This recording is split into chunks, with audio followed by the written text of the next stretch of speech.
நிலா அவங்க பாஸ் கிட்ட ரொம்பவே ஜாலியாக பேசுறத பார்த்துட்டு ரொம்பவே பொசசிவ் ஆகிறாங்க.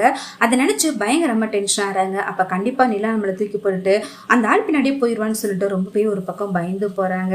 அடுத்து சோழன் சேரன் கிட்ட இதுக்கப்புறமும் நீ நிலாவை தங்கச்சி மாதிரி நினைச்சா நான் பயங்கரமா டென்ஷன் ஆயிடுவேன்.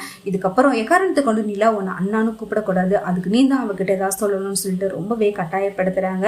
அடுத்து சேரனும் நிலா வீட்டுக்கு வந்ததுமே இதுக்கப்புறம் நீ என்ன அண்ணான்லாம் கூப்பிடாதமா, நானா உன சொந்த அண்ணனா, நீ இதுக்காக என்ன அண்ணான்னு கூப்பிடுறேன்னு சொல்லிட்டு கொஸ்டின் கேட்குறாங்க.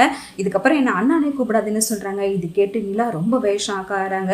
இங்க வீட்டுக்கு வந்ததுல இருந்தே நான் உங்களை என்னோட சொந்த அண்ணா தான் நினைச்சிட்டு நான் சந்தோஷப்படுத்திக்கிட்டு இருக்கேன், ஆனா நீங்க எதுக்காக என்ன அண்ணான்னு கூப்பிட வேணாம்னு சொன்னீங்கன்னு சொல்லிட்டு ரொம்பவே அழுக ஆரம்பிச்சிடாங்க. சேரனும் பயங்கரமா அழ ஆரம்பிச்சிடாங்க. நான் எதுவும் தெரியாம சொல்லிட்டோமா, நீ எப்ப இருந்தாலும் உனக்கு அண்ணா நான் தான், என்னோட தங்கச்சி நீ தான், உன்னுடைய குழந்தைக்கு தாய்மாமா முறை எல்லாமே நான் தான் செய்வேன் அப்படின்னு சொல்லிடுறாங்க. இது கேட்டு சோழன் பயங்கரமா டென்ஷன் ஆயிடுறாங்க. லீலா ஸ்கூட்டி ஓட்டுறதுக்காக பல்லவன் கிட்ட ஹெல்ப் கேட்கறாங்க. இது கேட்டு சோழன், நான் இருக்கும்போது எதுக்காக பல்லவன் கத்துக் கொடுக்கணும், வாங்க நான் சும்மா தான் இருக்கிறேன், நான் வந்து உங்களுக்கு கத்துக் கொடுக்குறேன்னு சொல்லிட்டு நிலாவை கட்டாயப்படுத்துறாங்க. நிலா ரொம்பவே டென்ஷன் ஆகி, நீங்க எதுக்காக எனக்கு கத்துக் கொடுக்கணும், உங்ககிட்ட கத்துக்கிறது கூட எனக்கு பிடிக்கல, நீங்க கத்துக் கொடுக்க மாதிரி இருந்தா இந்த ஸ்கூட்டி கூட எனக்கு வேணும் தாங்க, நீங்களே வச்சுக்கோங்கன்னு சொல்லிட்டு கோவப்பட்டு அங்கிருந்து போயிடுறாங்க. சோழன் இதெல்லாம் பார்த்துட்டு பயங்கரமா டென்ஷன் ஆகி, இவளை எப்படிதான் நம்ம வழிக்கு கொண்டு வருதுன்னு தெரியலன்னு சொல்லிட்டு பயங்கரமா டென்ஷன் ஆகிறாங்க. எப்படியாவது இந்த நிலைமையை சரி பண்ணி நிலோட மனசுல இடம் பிடிக்கணும்னு நினைக்கிறாங்க. ஒரு பக்கம் வானதி வீட்டுல மாட்டிக்கிறாங்க. அவங்க அப்பா, இதுக்கப்புறமும் நீ இந்த வீட்டு வாசலை படி தாண்டி போகக்கூடாது, நீ காலேஜ் படிச்சது போதும், உனக்கு சீக்கிரமாவே நான் மாப்பிள்ளை பார்த்து கல்யாணம் பண்ணி வைக்க போறேன் அப்படின்னு சொல்றாங்க. இது கேட்டு வானதி பயங்கரமா ஷாக் ஆகிறாங்க.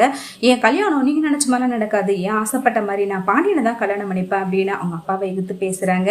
அவங்க அப்பா கோபத்துல வானதி போட்டு அடிச்சுறாங்க, ரூமை பூட்டி போட்டுறாங்க.